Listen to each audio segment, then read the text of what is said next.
Welcome to a new deep dive from AI Unraveled. Great to be here. This is the show created and produced by Etienne Newman, senior engineer and passionate soccer dad from Canada. That's right.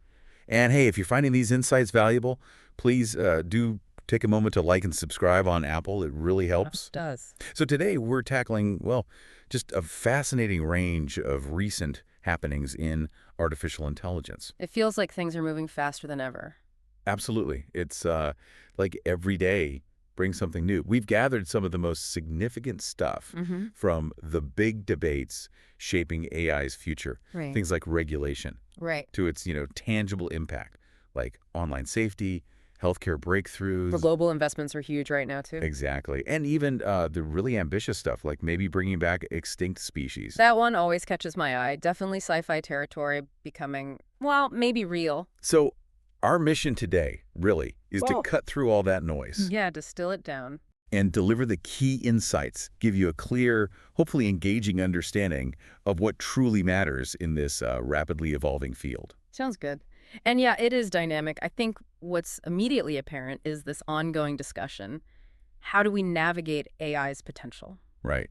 While also thinking about the bigger picture. The implications. Exactly. And that tension really comes through when you look at regulation. Totally agree. Our first deep dive actually takes us right there to Capitol Hill. Okay. Leaders from OpenAI, Microsoft, AMD, CoreWeave, the big players. The ones building. They were recently sharing their perspectives with a U.S. Senate committee talking about AI governance. Right. And their primary message, from what I saw, was leaning towards light touch regulation. Light touch. Explain that a bit. Well, their core argument is that if you make the rules too strict, you could actually stifle the innovation that's driving all this progress. Okay, so hurting the progress itself. Yeah.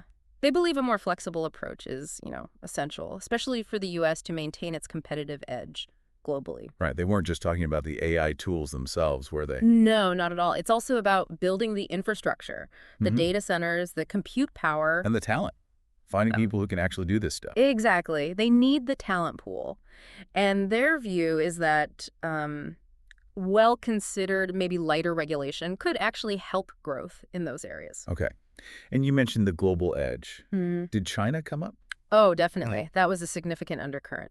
In their testimony, sure, but also in the senators' questions. So a worry about falling behind. A clear apprehension, yeah. That if the U.S. gets bogged down in, overly burdensome rules, other countries China specifically mentioned could gain a, significant lead. So it's this constant balancing act, isn't it? Absolutely. Fostering innovation, staying competitive, but also dealing with the real questions about safety and ethics. That's the tightrope. And this regulatory discussion, it feels like it's really just getting started. Yeah, I think we'll be talking about this for a while. No doubt. It's going to shape AI's trajectory. Okay, so maybe shifting from those high-level policy debates to how AI is starting to affect our, daily lives. Online safety is a good example. Yeah, this is where it gets tangible, right? Google Chrome is integrating Gemini Nano, their AI model, directly into the browser to help protect against scams. That's right, starting with tech support fraud, I believe, in Chrome 137. Yeah, if you have enhanced protection mode turned on. So how does it work? How does AI in my browser spot a scam? So basically, Gemini Nano analyzes the web page content right there on your device in real time. On my device, not sending it off somewhere. Initially, no. It looks for patterns, signals often linked to tech support scams, urgent warnings, asking for info, weird pop-ups. Okay. If it spots something fishy, then a small piece of info goes to Google Safe Browsing. Just for verification. Ah, like a double check. Exactly. And if it's confirmed, boom, you get a warning right there. Huh. So it's kind of like having a little AI guardian watching over your shoulder while you browse. Pretty much. Yeah. And doing that first analysis locally, that's key. Why? Speed? Privacy? Both. It's faster, obviously. Yeah. And much more private because your whole browsing history isn't constantly being uploaded. Right, that makes sense. Plus, it gives proactive protection. It might catch new scam tactics before they even hit the block lists. And Google's planning to expand this. Yeah, they mentioned bringing it to Android, tackling other kinds of scams too. Could be a big improvement for online safety overall. That really does sound like a valuable application. Okay, so from digital well-being, let's pivot to physical health, AI in healthcare. Tell us about this Face Age tool. The name alone is pretty intriguing. It is, isn't it? Researchers at Mass General Brigham developed it. It's an AI algorithm, and it analyzes facial photos. Just regular photos. Yep, to estimate a person's biological age, which isn't necessarily the same as their, chronological age. How many candles are on the cake versus how the body's actually aging. Exactly. And the really fascinating part came from their study published in the Lancet Digital Health. Okay. They found that cancer patients often had a face age older than their actual age. Really? So like accelerated aging showing up in their face. That's the implication. Yeah. And crucially, this older face age correlated with survival outcomes. Wow. That's powerful. It's pretty significant, yeah.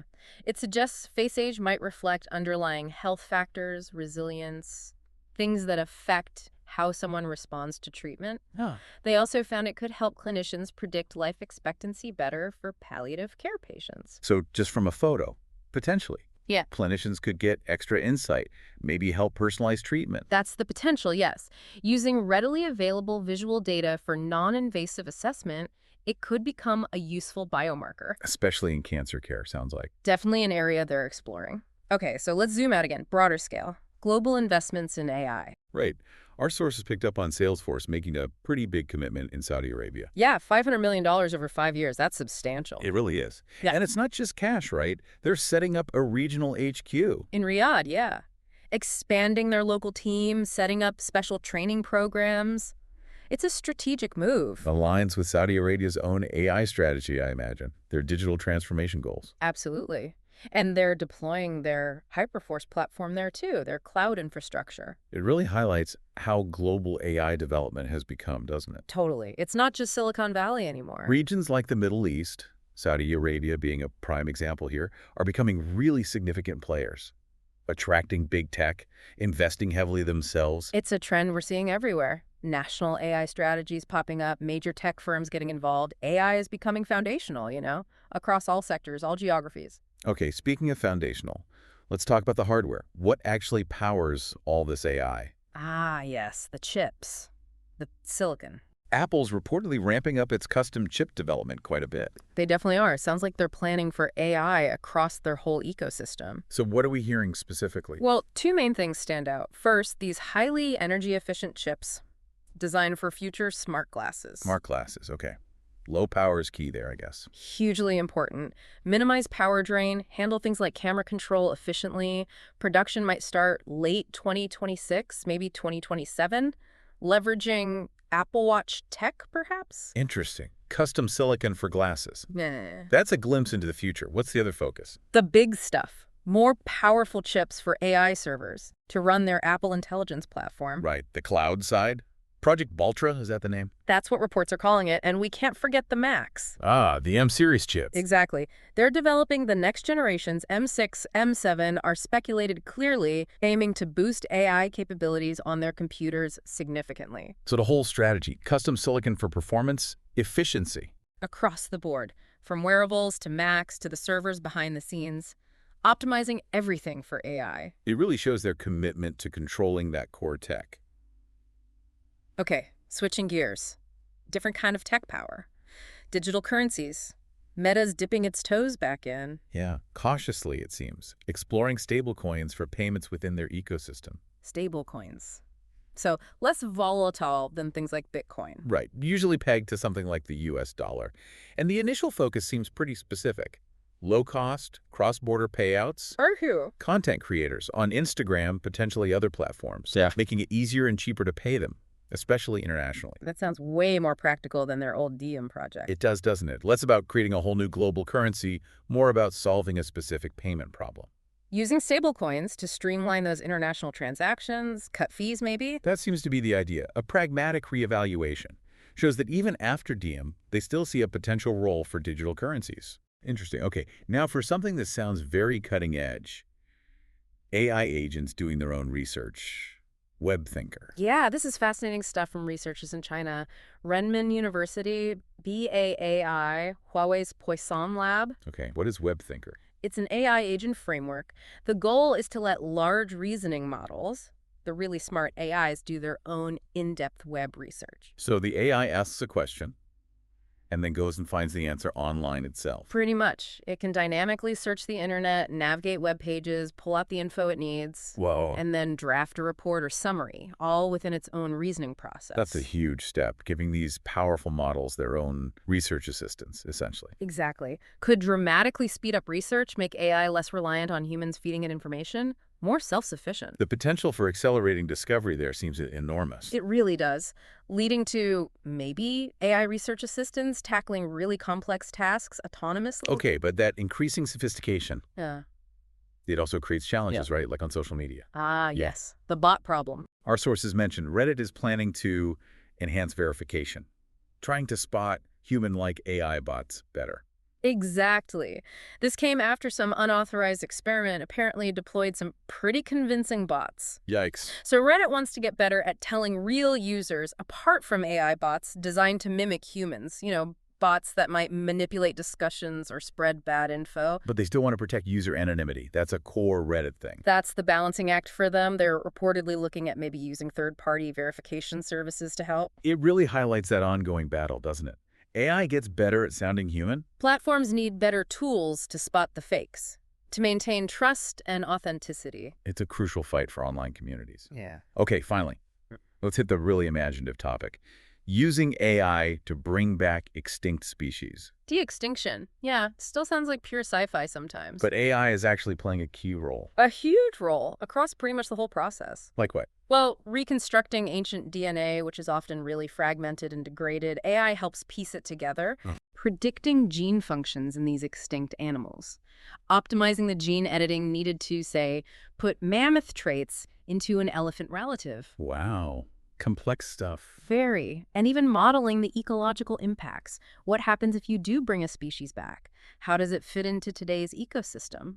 AI helps model that too. We're seeing actual companies working on this, right? Colossal Biosciences. Yep, they're famously working on the woolly mammoth, the dire wolf. They even have commercial spin-offs in mind. And others like Revive and Restore focus more on endangered species. Right, using similar genetic rescue techniques for species still around but struggling.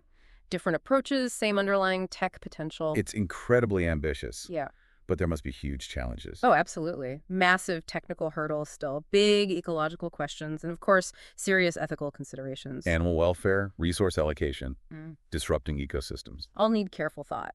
But the flip side is the research itself. It's driving innovation in genetics, conservation tech, stuff that helps us now. And for anyone really interested, there's an ebook on this. Yeah, sources mentioned one on Google Play for a deeper dive into de-extinction. Amazing. It's just remarkable thinking about the breadth of AI we've covered today. It really is. From government regulation debates all the way to reconstructing ancient DNA. AI's impact is just profound. And spreading everywhere. We also saw glimpses of other things. FDA talking with OpenAI, Meta getting a new head for FAIR, Amazon's Kiro coding app, Shopify's Sidekick getting smarter. Augment Code's remote agent, Amazon's listing tool, Hugging Faces agent. It's a whirlwind. Definitely dynamic. Yeah. Speaking of mastering complex fields, if you, the listener, are looking to level up your own skills, maybe ace some in-demand certifications. Good transition. Check out Etienne's AI-powered Djamgatech app. It covers areas like cloud, cybersecurity, finance, business, healthcare. Lots of key areas. Yeah, it's got performance-based questions, quizzes, flashcards, labs, simulations, really designed to help you conquer, I think it's over 50 certifications now. That's impressive. Gemini app. Worth looking into. Definitely. But yeah, stepping back, it just underscores the speed, the multifaceted nature of AI advancement. It really does. Improving online security, changing healthcare, maybe reshaping whole industries. Yeah. Even how we think about life itself with de-extinction, the implications are huge. So as AI keeps evolving so fast, what's next? What's the next aha moment that really transforms things? And how do we adapt when it arrives? Exactly. Something to think about. We definitely encourage you to keep exploring this fascinating, ever-changing world of artificial intelligence.